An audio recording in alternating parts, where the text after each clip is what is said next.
Hi friends समस्त मोर नमस्कार पुणी थे स्वागत करुच्ची आउ एक नुआ वीडियो को केमती अच्छा आपण मैंने आशा करुच्ची भलरे थे एमती भल रुहतु सुस्थ रुहतु सबले रुहतु सबुदिन आपण माने देह को सब ठीक रखु जमती आजिकल जुग समय आसला सब नेचुरल टाइप हर्बल जिनस आपण मैंने यूज करूँ होममेड जिनस होममेड जिनस यूज करूँ आपण मान देह स्वास्थ्य सब ठीक रखु ना कि आपण मैंने बाहर प्रोडक्ट किणवे ना खाइबे एबे तो सब प्रकार केमिकल आउ माने भेजाल जिनस सबुथिरे दौरान खाइबा पाखरु नाइबा पाखरु सब जिनस तो आपण माने टिके सुरक्षित होइकी बाट चलतु सबले भगवान को पाखरे माने शरण पसंतु भगवान आपको सुरक्षित रखिबे। तो चलतु आज रेमेडी आपण मानक पई बहुत सुंदर वीडियो आपण मानक पई फास्ट टू लास्ट पर्यंत देखिए भलसे बुझिबे तापर मेजरमेंट हिसाब रे आपण माने फेस रे लगेबे। आज वीडियो बहुत सुंदर कहीं आज जो वीडियो आपण मानक होममेड मु नहीं करी आसी घरे ये जिनस सब बाहरी पड़ो जहाँकि आपण मानकर समस्या दूर हम। आज वीडियो आपण मानक फेस रे जो लोम छिद्र सब रही जो छोट छोट कणा रही जाऊँ सी आम ओपन प्रोसेस जहाँ को कहती ताकू आपण माने केमिति फेस रे दूर कर सी छोट छोट फेस रे कणा रहिले ओपन प्रोसेस सब रहिले फेस टी भल देखा जाए फेस क्लीन देखा जाए गात गात टाइप रही जाए तो ताकू आपण माने घरे उपाय रे दूर करंतु। बहुत प्रकार केमिकल प्रोडक्ट लगे डॉक्टर पाखु जाइथिबे तथापि समाधान हो नथिबो। आज जो रेमेडी मु नै करी आछि आपण मानक पई तो निश्चित भाव में फास्ट टू लास्ट देखंतु तो एई प्रोसेस रो करंतु। तो चलंतु रेमेडी टी मु कोन कोन नै करी आछि वीडियो टी स्टार्ट करिबा। तो प्रथमे तो मु एठी नै येछि तो प्रथमे तो एठी देखंतु मु एठी नै येछि होममेड दही। तो दही आम फेस को क्लीन करने संगे संगे ये आम फेस को माने ब्राइटनिंग करिवो स्किन को स्मूथ करिवो सॉफ्ट रखिवो ओपन प्रोसेस को लूज जो थिबो आपण मानकर आगे ओपन प्रोसेस टी मेला हबो तापरे बुझिबो कहीं ना ता भीतर जो ब्लैकनेस थाई सेगुडा सब बाहर हे साला परे तापरे बुझि जिवो। तो फास्ट आम क्लीन करया पई म एठी दही नैछि। प्रथमे तो आपण माने जदि फेस को क्लीन कर देबे भलो कथा नचेत आपण माने एई प्रोसेस रो भी क्लीन करि परिबे। तो मु एठी गोटे चामच पाखा पाखी दही नै येछि तापरे मु एठी नेबी किछि आपण मानकर बेसन दही आ बेसन रो कॉम्बिनेशन टी केते सुंदर भाव आपण मान जानिथिबे।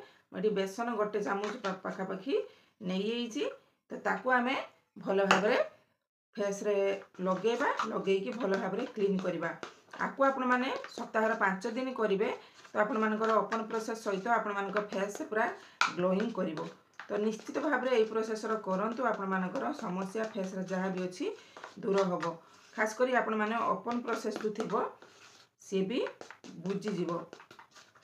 तो ये भल भाव में देखो मु मिक्स कर देली तापर एबे एप्लाई केमती करबा देखिबा फेस रे एमती लगे देबे लगे देकी जेमिति आपण माने फेस वॉश करंती सेमिति लगेबे। जदि प्रथम तो जमती कहली फेस वॉश जदि करथिबे भल कथा क्लीन करथिबे भल कथा जो माने न करिथिबे भी हमर ए दही रे बेसन रे भी फेस वॉश हे जीवो। ये गोटे आमर क्लीजिंग टाइप रो काम दबो ता सहित आमर फेस ग्लोइंग करिवो आउ जहाँ भी फेस रे आपण मानकर थिबो सी आपण मानकर दूर होबो।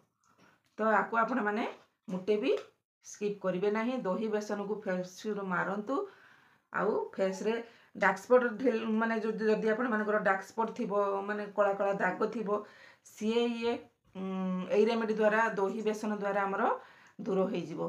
तापर भी आपण मानकर रिंकल्स प्रॉब्लम थिबो फाइबलेंस थिबो सेगुडा भी दूर हो जिवो। सी आम माने जदि भी आपण माने दही पाउ नाहंती तो आपण माने आ सहित बिलाती रस भी टिके पकेगी फेस वॉश करि परिबे। मठी जेमिति फेस वॉश करंती सेमति करि परिबे। एमती करिवा द्वारा आम फेस भी जदि आपण मानकर ब्लैक थिबो से भी व्हाइट हे कम दिन रे आपण मानकर व्हाइट देखा जिवे। तो ये प्रोसेस रे आपण माने करिवे। मु आज 3टी स्टेप करिवे 3टी स्टेप ओपन प्रोसेस बुझिया पई मठी 3टी स्टेप करिवे। फास्ट स्टेप टी एटा हला तो आपण माने फास्ट टू लास्ट पर्यंत वीडियो टी देखंतु भल से बुझंतु तापरे फेस रे मेजरमेंट हिसाब रे फेस रे अप्लाई करंतु ना कि कम करिवेनी कि बेसी करिवेनी फेस रे आपण मानको जेति की क्वांटिटी दरकार होबो सेति की आपण माने फेस रे लगेबे। तो एमती आपण माने टिके मसाज करिकी फेस को ठंडा पानी रे धोई देबे। तो 2 मिनट टिके फेस को टिके मसाज करिए 2 मिनट पर्यंत। तापर आपण माने फेस को ठंडा पानी रे धोई आसीबे। धोई सारा पर आमर सेकेंड स्टेप भल भाव में बुझे भल भाव में लगेबे। तो बर्तमान मोर ये फेस पूरा क्लीन हो गला। तो मुझे ठंडा पानी रे धोई आसबि। तो बर्तमान मो फेस को धोई आसली। तो फास्ट स्टेप रे आपण माने देखि परथि फेस केते क्लीन देखा होची। तो यही प्रोसेस रो भी आपण माने करंतु। तापर आमे फेस को टिके पुछि देबा भल भाव में। पुछि दे साला पर सेकंड स्टेप आड़ को जीवा। माने सेकंड स्टेप करिवे कोन ना आपण माने जानिथे मु एठी गोटे नै आइस क्यूब नै आइची। तो ये फेस रे भल भाव में लगे देबे। आइस क्यूब लगेले आम फेस टी जो लोम छिद्रटी सी बुझी जीवो।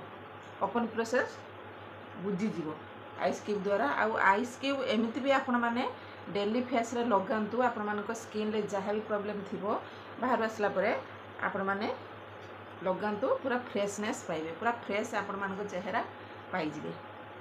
तो ये आम चेहरा को ठंडा रखिबो, फ्रेश रखिबो आउ शाइनिंग रखिबो। आइस क्यूब समस्त घर तो ए फ्रिज रोची किसी डरबेनी। तापर आम भल भाव में आइस क्यूब को फेस रे लगे देबा। ताकू भी लगे सारा पर आम छाड़देबा फेस को। सबु प्रकार फेस रे प्रॉब्लम जहाँ भी थिबो ए रेमेडी द्वारा दूर हो जिवो। तेमती फेस रे लगे देले लगे देकी आम किछि समय छाड़देबा।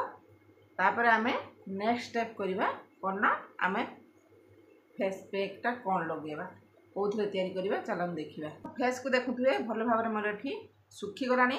तापर आम थर्ड स्टेप करबा कोन ना आलूर रस मुझे ग्रेट करके नहीं जाइए। तो ये देखिपे मुझे आलूर रस नहीं जाइए। जी आपण मानकर मुझे गोटे आलूर रस नहीं जी आपण मानकर दरकार हम से आपण मैंने ने आलूर बहुत बेनिफिट रही। तो ये आम डार्क सर्कल दूर कर, पिगमेंटेशन दूर कर, आलू आमर व्हाइटनिंग कर, तो प्राय ब्लैक स्पॉट भी दूर कर। तो ये भी बहुत सुंदर रेमेडी। आपण मैंने आपको भी स्किप करेंगे। जहाँ भी मुझे लगुच घरे जिनस ही बाहरी पड़ो। तो मुझे आलू रस को भी घिनी आसपर आम ए मिसेबा आपण घर थी घरे थी अटा गुंड। अटा गुंड ये गोटे चामच मुझे मिसई देती भल भाव टिके मिक्स करदे। अटा गुंड ये आम फेस को टाइट कर माने लूज जो ढिला ढिलार कर सी आम फेस को टाइट करने संगे संगे आम फेस रे जो छोट छोट हेयर थी सी आमको रिमूव कर ओपन प्रोसेस को भी रिमूव कर। तो ये आलू रस आउ अटा गुंड भल भाव में मिक्स हो गला। आपको टिके आम माने इन्फेक्शन रोकने मुझे गोटे पिंच हलदी गुंड नहीं जाऊँगी। ये देखुए मुझे हलदी गुंड गोटे पिंच नहीं। ये आम इन्फेक्शन रोक आउ डार्क स्पॉट को दूर कर सब प्रकार जिनस को दूर कर। जदि आपण मानकर भावुंट स्किन सूट करनी हलदी तो आपको भी स्किप करेंगे। ऑप्शनल रही हलदी नचेत आपण मैंने आलू रस आटा गुंडे भी लगे पारे। तो ये देखुए भल भाव में मिक्स होगा। तापर आपण मैंने एमती टाइप रे लगेदे।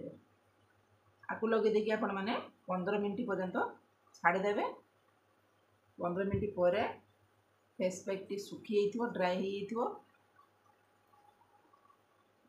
वीडियो को फास्ट लास्ट पर्यंत देखंतु बुझंतु। मु बारंबार कहूँ सब बेले भल से बुझे एप्लाई करेंगे। तापर एमती लगेदे छोट छोट फेस रे जो हेयर थाए ये रिमूव हो आमर ये पैक द्वारा। तो देखिए केते सुंदर भाव में बाहरी पड़ी।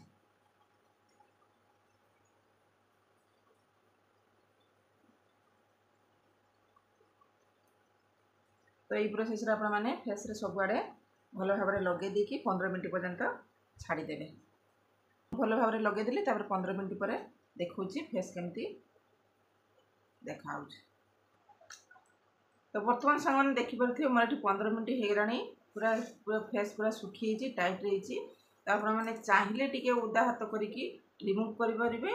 नचेत आपण मैंने एमती डायरेक्ट बाहर करेंगे। घसी घसी टी बाहर करदे। कहीं घसी घसी बाहर कले आमर फेस रे छोट छोट हेयर जो थी सी सब बाहरी पड़ो।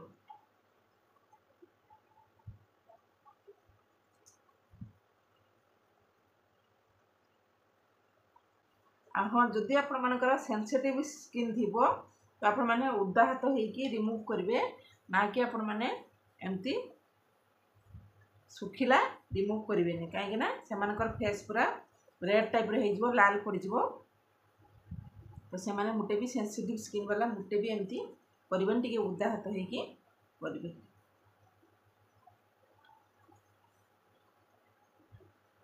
तो एमती करके सबआड़े फेस को छड़ेदेवे।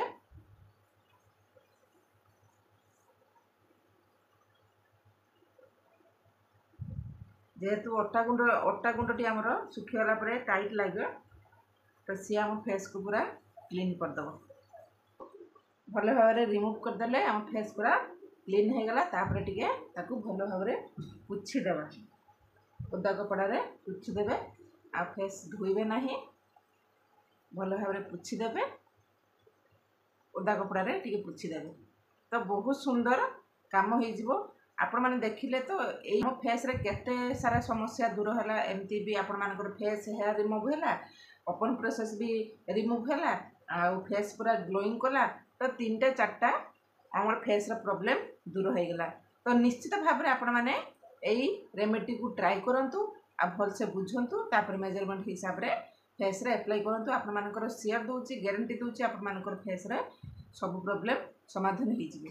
तापर आपण माने एठी चाहिए आपण माने जदि सेंसिटिव स्किन अच्छी जमी कहली उदा हाथ होगी रगड़े बेस सेमती रगड़े ना ना रेडलेस चली आसो रेड टाइप लाल लाल टाइप रेडनेस चली आसो तो तापर इन्फेक्शन टाइप हो तो उदा हाथ होगी ये कर रिमूव करेंगे। तापर मुझे एलोवेरा जेल नहीं जाऊँगी एलोवेरा जेल टे नगे देकी फेस रे अप्लाई करदे तो बहुत सुंदर आपण मानकर फेस रे काम दब